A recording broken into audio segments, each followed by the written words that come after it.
잔금해제 시간입니다. 짧은 시간 안에 양지수 모두 다 상당한 변동을 겪고 있습니다. 상승과 하락을 오가고 있는데요. 그 내면을 들여다봤더니 외국인의 수급이 상당히 어지럽게 진행이 되고 있고요. 시간이 갈수록 매도 강화 움직임이 포착되고 있습니다. 시총 상위주로도 거침없는 매도가 나오고 있는데요. 이러한 시장의 흐름과 눈여겨볼 종목 이야기 나눠보겠습니다. 사영관 차장님 자리하셨네요. 어서 오세요. 네, 안녕하세요. 네. 자, 현재 머니맵 통해서 시장 분위기 보겠습니다. 얼핏 보이는 색상만 봐도 오늘 장을 좀 보여주고 있네요. 삼성전자와 SK하이닉스 외국인의 매도가 대거 나옵니다. 밤사이 미국에서도 반도체 쪽이 좀 좋지 못했고요. 오늘 같이 밀리고 있죠. 2차 전지 쪽도 최근에 계속된 살짝의 조정을 받고 있는 상황입니다. 오늘 LG화학을 제외하고는 대다수가 빠지고 있는데요. LG화학은 테네시 공장 이슈가 좀 부각이 되면서 3% 정도 올라가고 있습니다. 일단 제약바이오가 시장 탄력 떨어질 때마다 방어적 면모로 거론이 되곤 하는데 어제도 그리고 오늘도 삼성바이오로직스가 꽤나 괜찮게 진행됩니다. 지금 차장님 쪽에 두산 에너빌리티 흐름이 상당히 좋은데요. 오늘 원전 관련주 여전히 사우디 관련 이슈가 묻어 있어서 강세 움직임 보여주고 있고요. 조선주도 시장 대비 선전합니다. 현대중공업, 삼성중공업, 한국조선해양 등 파업 관련한 이슈가 있음에도 불구하고 LNG 관련해서 또 추가적으로 공급에 대한 우려안이 나오면서 오늘 올라가는 모습 확인이 되네요. 자, 여러 종목들 속에서 전략 한번 짚어보겠습니다. 건설 기계 쪽이 오늘 시장 대비 확연히 좋아요. 오늘뿐만이 아니고 최근에 계속 좋은 흐름이 나오고 있는데요. 실적도 괜찮고요. 건설 기계 쪽에 탑픽 종목 혹시 있으실까요? 지금 올라가는 걸로 봐서는 현대 두산 인프라코어가 탑픽이지 않을까.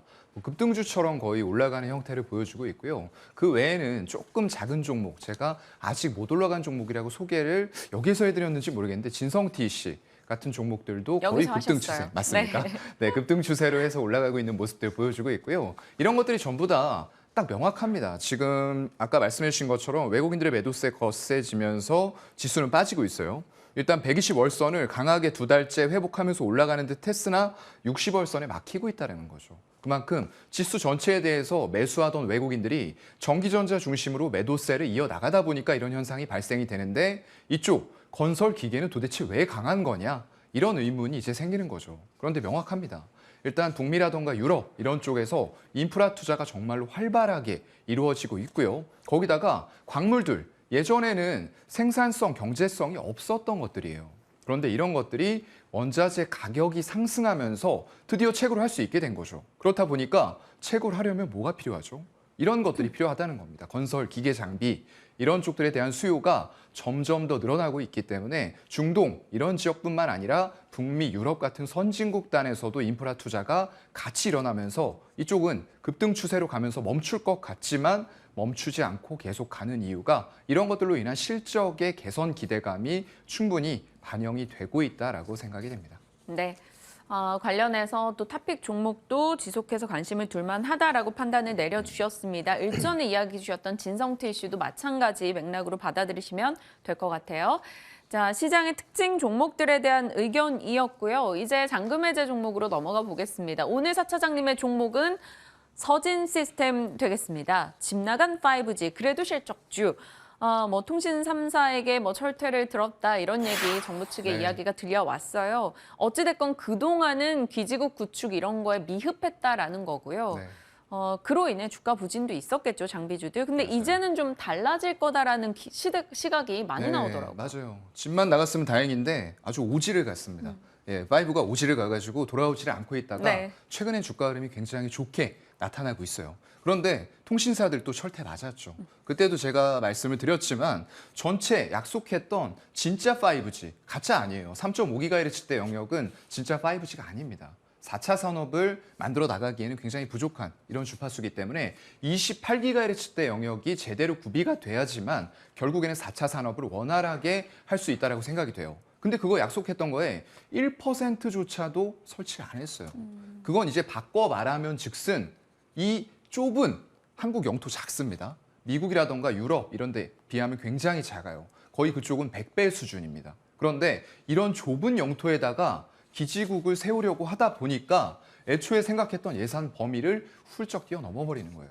왜냐하면 기지국이 대당 1,000만 원입니다.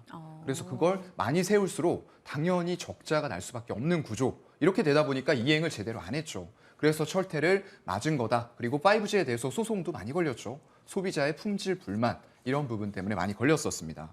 지금 그런데 그런 와중에서도 이 5G에 너무 사업 부문이 100% 가 있던 곳들은 이제 한국이 세계 최초로 구축을 할 때는 굉장히 실적이 잘 나왔어요. 네. 그런데 그 기간이 딱 끝나고 나서 연쇄적으로 미국이라던가 중국, 일본 여러 가지 나라들이 5G를 구축을 딱딱딱 해줬어야 되는데 그게 끊겼죠. 그러다 보니까 수주의 흐름들이 끊기고 실적의 맥이 끊겨버렸던 겁니다. 그런데 지금 그게 다시 한번 살아나려고 하고 있고요. 미국이라던가 사우디 이런 쪽들도 650조의 굉장한 신도시이기 때문에 여기에 초고속 통신망을 구축 안 한다? 말이 안 되죠.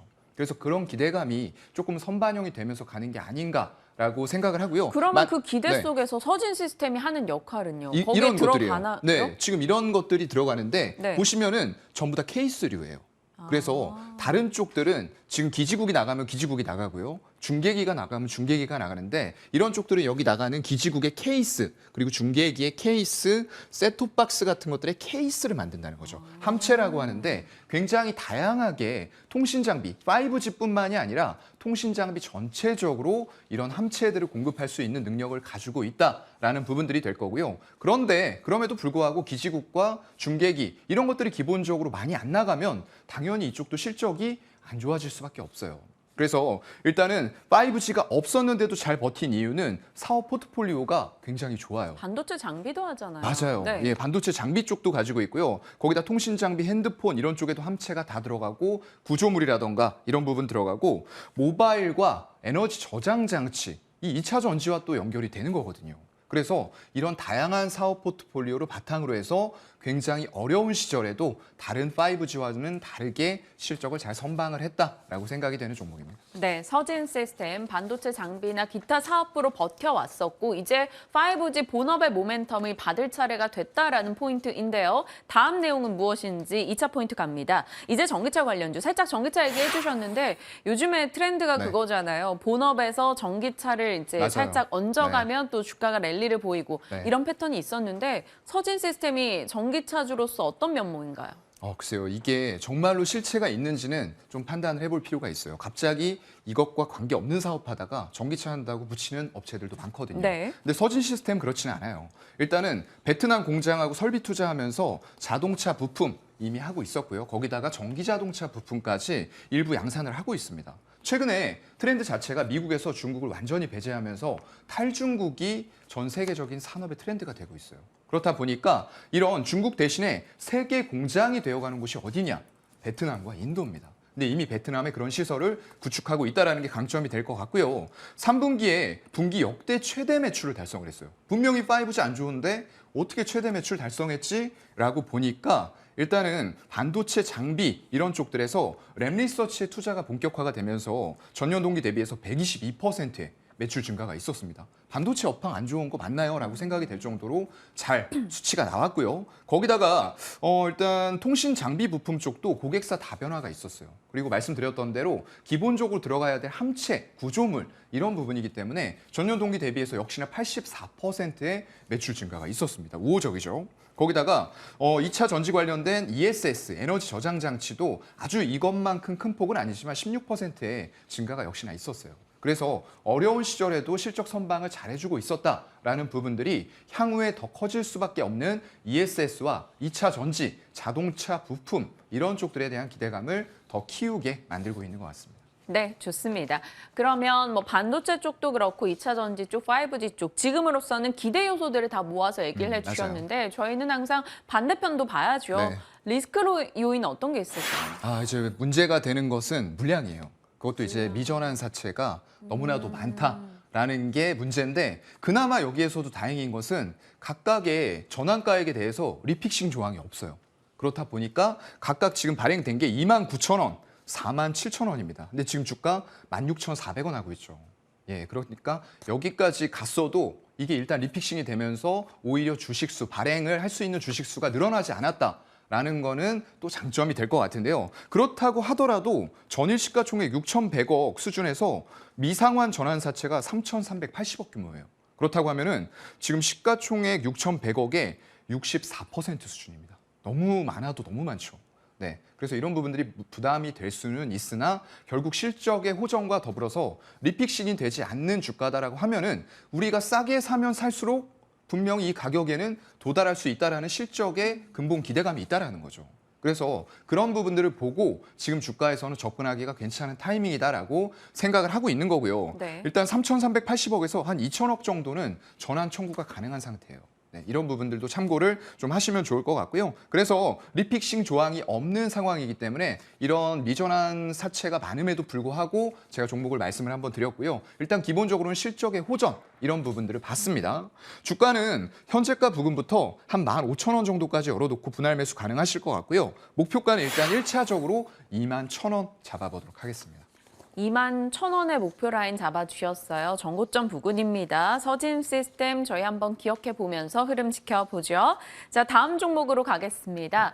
서진 시스템 못지않게 또 많은 투자자들의 속을 썩였던 종목입니다. LG전자. 네. 안 팔리는 가전의 돌파구는 무엇인지 첫 번째 포인트 들어가 봅니다. 캐시카우의 부진. 여기서 말하는 캐시카우란 것은 결국에는 가전 쪽 맞아요. 얘기하는 네. 걸 텐데요. 이 재고 부담이 좀 만만치 않더라고요. 아, 네, 쉽지 않아요. 지금 낫 이즈인데 이게 가전 인플레이션과 경기 둔화, 침체 이런 우려가 겹치다 보니까 굉장히 안 팔리는 거 사실입니다.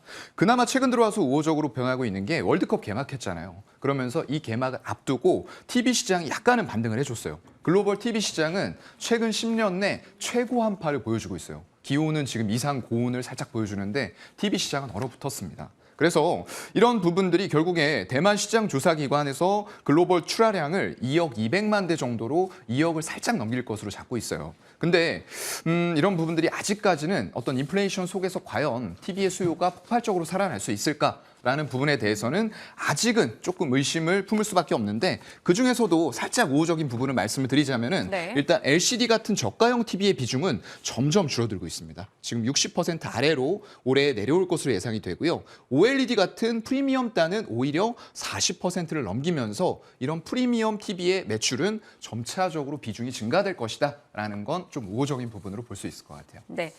TV를 비롯해서 가전 전반에서 조금 부담을 느끼고 있는데 그럼에도 불구하고 LG전자에 대해서 많은 투자자들이 희망회로를 계속 네. 돌렸던 건 휴대폰 사업부 접고 네. 이제 전장 쪽에서 이익이 잡힌다라는 걸 계속 밀었잖아요. 맞아요. 최근 주가도 조금은 나아지고 있고요. 네. 그런 맥락일까요, 알짜배기? 예, 일단 그런 부분으로 봐야 될 것 같아요. 안 되는 사업을 접고 되는 거에 집중하겠다라는 전략을 구사하고 있는 것으로 보이고요. 일단 전장 부문이 워낙에 견조합니다. 지금 초고속 통신망, 아까 5G 말씀을 먼저 드렸는데 이런 것들을 기반으로 해서 차량 내에서 인포테인먼트 시스템 이런 것들은 앞으로 필연적으로 장치가 설치될 수밖에 없다라고 생각이 되고요. 그런 차원에서 그룹 차원으로 배터리, 전장, 디스플레이, 스피커까지 완성차가 아닌 것 빼고는 전부 다 하고 있어요. 이쪽에 집중을 하겠다. 그만큼 전기차 시장의 빅 트렌드를 미리 읽었지 않나라고 생각이 되는 부분이고요. 일단 전장사업부가 9년 만에 2개 분기 흑자 기조를 유지하고 있어요. 이 기조는 앞으로도 이어질 가능성 굉장히 높다라고 생각이 되고요. 안 되는 사업부를 정리한 만큼 잘 되는 쪽에서 매출 비중이 일어난다. 그리고 이건 밸류를 조금 더 높일 수 있는 요인도 될 수 있다라고 보고 있습니다. 네.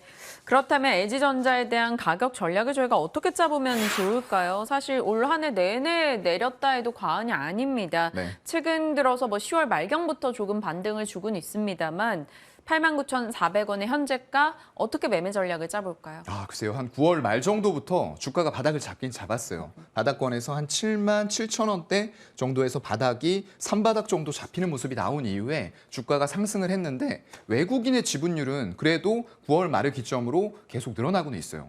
근데 아직까지 완벽하게 시장이 안정되지 않은 상태다 보니까 기관이라도 이런 것들은 단기 차익 실현 이런 것들도 들어옵니다. 그렇다 보니까 지금 오늘까지 음봉이 지금 5개째 나오고 있는 상황이에요. 그래서 너무 여러분들 급하게 접근하지 마시고요. 한 8만 원 정도까지 만약 기회를 준다라고 하면은 열어놓고 분할 매수하시면 좋을 것 같고요. 이런 전장의 미래 성장성 그리고 숫자가 2개 분기 연속으로 흑자 전환을 했다. 이건 앞으로도 추세가 계속될 거다라는 부분들을 본다라고 했을 때에는 목표가 1차 10만 5천 원, 2차 12만 원까지 잡아보도록 하겠습니다. 네. 각각의 좀 세세한 목표 라인과 손절 라인 잡아주셨으니까요. LG전자 한번 살펴보시길 바랍니다. 저희가 시간적 여유가 오늘은 조금 있습니다. 차장님, 지금 장에서 어떤 전략을 좀 짜고 계시는지 궁금해요. 뭐 네. 일각에서는 금리 인하가 나올 때까지는 안정적 상승 어렵다 이런 IB 보고서도 오늘 나왔거든요. 좀 맞아요. 동의하시는지 어찌 보세요? 일단은 저는 동의를 100% 할 수는 없어요. 왜냐하면 그때 이제 제가 만약에 연준이 피벗을 하는 거에 대해서 시장이 기대를 하고 있습니다. 그런데 피벗하지 않고 항상 말씀드리는 피크 아웃이죠. 이게 무섭습니다. 근데 이런 쪽에서도 적용이 될 수가 있어요. 금리를 막 0.75%씩 올리다가 0.5, 0.25 정도 올리겠네라고 이미 투자자들의 내리에 박히는 순간 위험 자산으로 안전 자산이 이동할 수 있는 조건은 갖춰진다는 거죠. 그래서 연준의 만약에 피벗까지 이루어지면서 금리 인하 그러면은 거기에서 다시 한번 유동성이 새롭게 공급이 되겠죠. 하지만 지금 시장에 그 새로운 유동성이 없다고 해서 유동성이 없느냐? 사라진 거 아니에요, 여러분. 이거 그냥 안전 자산 쪽으로 옮겨가 있기 때문에 그런 시그널들이 나올 거다라고 하면 주가는 선제적으로 그리고 시장도 선제적으로 반응들을 할 거란 말이죠. 그래서 지금처럼 특징이 있는 쪽들은 주가가 시장에 관계없이 움직이는 모습들이 나타나고 있잖아요. 그런 흐름을 좀 따라가시면서 체크해 보시면 좋을 것 같습니다. 네, 저희와 계속 호흡하시면서 시장과 종목 전략 같이 나눠보시길 바랍니다. 자, 오늘 교보증권의 스마트 영업부 사영관 차장님과 서진 시스템, LG전자 이야기 자세히 다뤄봤습니다. 말씀 고맙습니다. 네, 고맙습니다.